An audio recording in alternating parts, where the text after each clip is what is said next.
Atom کے introduction والی video میں ہم نے یہ دیکھا تھا کہ کسی بھی ایٹم کا زیادہ تر ماس اس کے نیوکلیس میں ہوتا ہے نیوٹرون اور پروٹون کی شکل میں، اور الیکٹران اس کے گرد چکر لگا رہے ہوتے ہیں آربیٹلز میں۔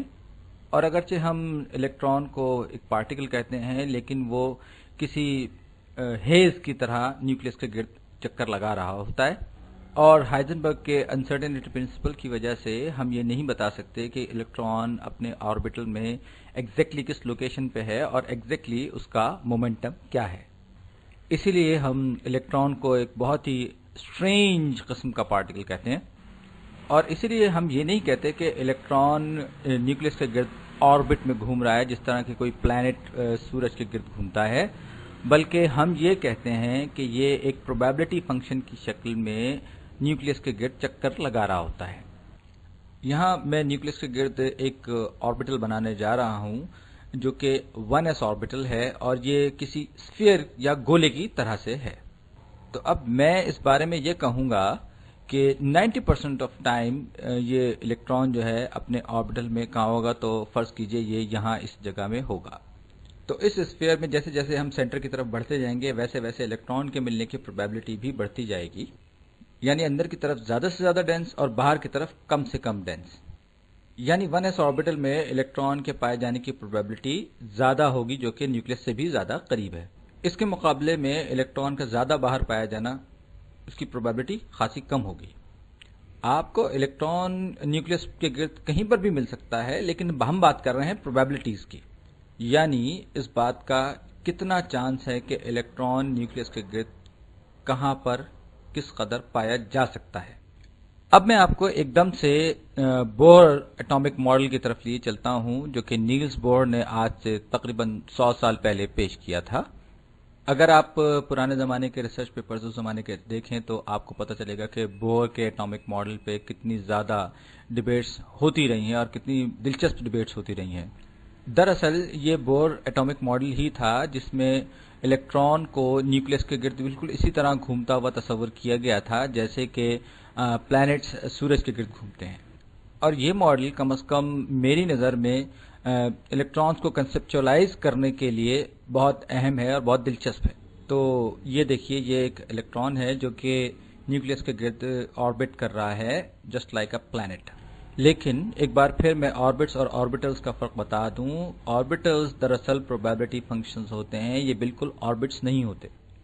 تو اگر آپ صرف انرجی لیولز کو سمجھنے کے لیے اس ماڈل پر غور کریں تو آپ کو خاصی حد تک آئیڈیا ہونا شروع ہو جائے گا کہ جس طرح آربٹس ہوتے ہیں آربٹلز بھی اسی طرح ہوتے ہیں، اور ہر آربٹل کی اپنی ایک انرجی سٹیٹ ہوتی ہے۔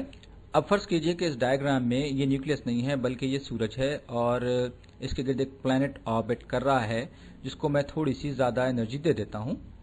مثلا اس پلانٹ کو میں نے انرجی دی کسی بہت ہی بڑے راکٹ بوسٹر کے ذریعے، اور اس کو تھوڑا سا زیادہ انرجیٹک بنا دیا، تو ہو سکتا ہے کہ اس کی رفتار کچھ بڑھ جائے اور یہ اس کا پاتھ یعنی اس کا راستہ جو ہے وہ تبدیل ہو کر کچھ اس طرح کا تھوڑا سا بڑا، تھوڑا سا مختلف ہو جائے، لیکن کائنیٹک انرجی تھوڑی سی بڑھ جانے کی وجہ سے اس کا آربٹ بھی تھوڑا سا بڑا ہو جائے گا۔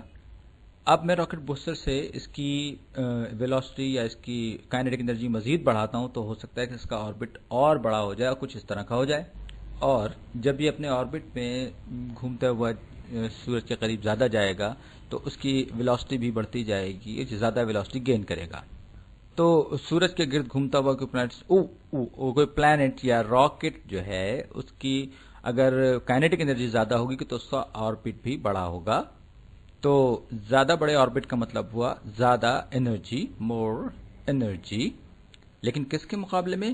یہ اندر والے آربٹس کے مقابلے میں۔ اگرچہ ہم اس وقت کوانٹم ورلڈ کی بات کر رہے ہیں اور یہ صرف ایک انالوجی ہے جو پوری طرح سے کوانٹم ورلڈ پر اپلائی نہیں ہوتی، لیکن انرجی لیولز کو سمجھنے میں یہ چیز بہرحال ہماری بہت مدد کرتی ہے۔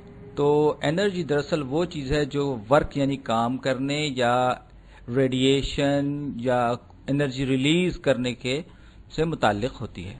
مثلا اگر آپ پڑے ہوئے ہیں، کوئی کام نہیں کر رہے، تب بھی آپ ہیٹ ریلیز کر کے اس انرجی کو ضائع تو کر رہے ہیں۔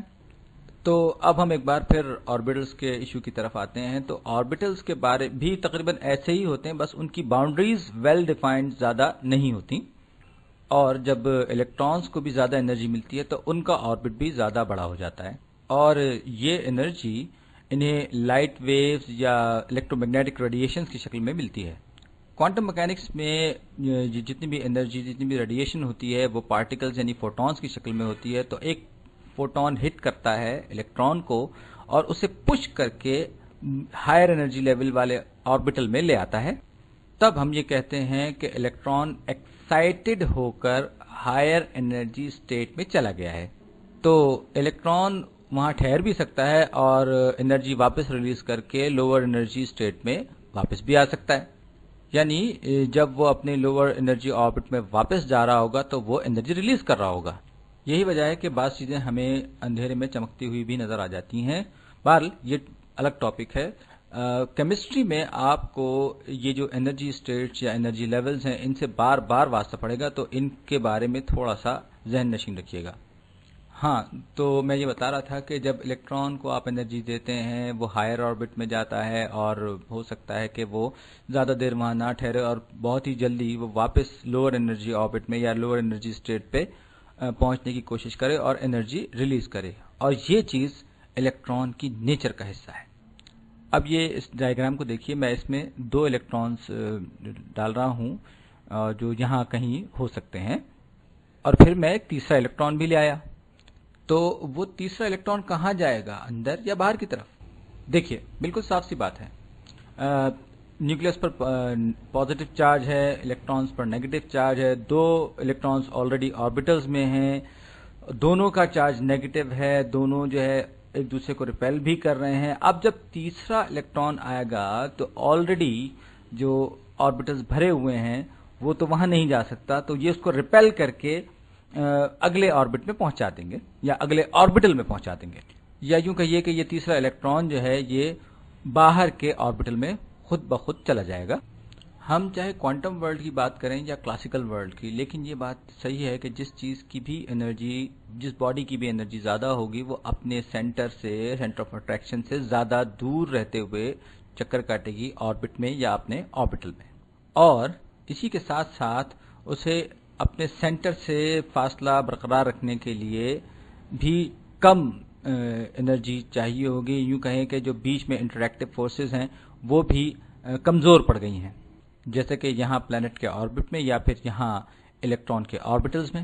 تو الیکٹران کی ایگزامپل میں کولم فورسز کم ہوں گی، لہٰذا اس الیکٹران کو ایٹم سے نکال کے باہر پھینکنا یا اپنے آربٹ سے دربدر کر دینا زیادہ آسان ہوگا. اب سوال یہ آتا ہے کہ آخر الیکٹرانز اپنے آربٹلز کو بھرتے ہی کس طرح سے ہیں، کس طرح سے وہ خالی جگہ کو پر کرتے ہیں.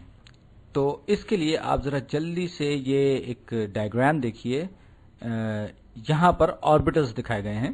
تو کسی بھی آربٹل کے دو آسپیکٹ ہوتے ہیں، ایک اس کا شیل یعنی اس کا انرجی شیل جس کو n سے ظاہر کرتے ہیں یہاں، اور یہ انرجی شیلز پیریوڈک ٹیبل میں پیریڈز سے تعلق رکھتے ہیں. اور پیریوڈک ٹیبل میں یہ جو پیریڈز ہیں یہ سمپلی یہ روز ہوتی ہیں یا قطاریں ہوتی ہیں. تو یہ رہا پیریوڈک ٹیبل کا پیریڈ 1. اس میں ہائیڈروجن اور ہیلیم، اور یہی پیریوڈک ٹیبل کی سب سے پہلی رو ہے. اور اس کا مطلب یہ بھی ہے کہ ان دونوں ایلیمنٹس میں یا اس پیریڈ میں جو بھی الیکٹرانز ہیں وہ پہلا انرجی شیل بھریں گے یا فل کریں گے. تو یہاں ہم ایگزامپل لے رہے ہیں ہائیڈروجن کی، جس کے سینٹر میں ایک پروٹون ہوتا ہے، اور اسی کے ساتھ ساتھ جب ہم کہتے ہیں کہ نیوٹرل ہائیڈروجن ہے تو اس کا مطلب یہ ہے کہ جتنا چارج اس کے سینٹر میں یا نیوکلیس میں ہے اتنا ہی چارج الیکٹران کی شکل میں باہر موجود ہے. لیکن کیونکہ ہم یہاں بات کر رہے ہیں نیوٹرل ایٹم کی، لہٰذا ہم یہ کہہ سکتے ہیں کہ ہائیڈروجن کے سینٹر میں اگر ایک نیوٹران ہے اور وہ نیوٹرل ایٹم ہے، ایک پروٹون ہے اور وہ ایک نیوٹرل ایٹم ہے، تو اس کا مطلب یہ ہوا کہ اس کے آربٹل میں بھی ایک الیکٹران ہوگا. تو اپنی آسانی کے لیے ہم یہاں پر یہ سمجھ سکتے ہیں کہ آربٹل میں اس کے ایک الیکٹران ہے، اور اس کا جو اٹامک نمبر ہے وہ دراصل اسی بات کو ظاہر کر رہا ہے. اور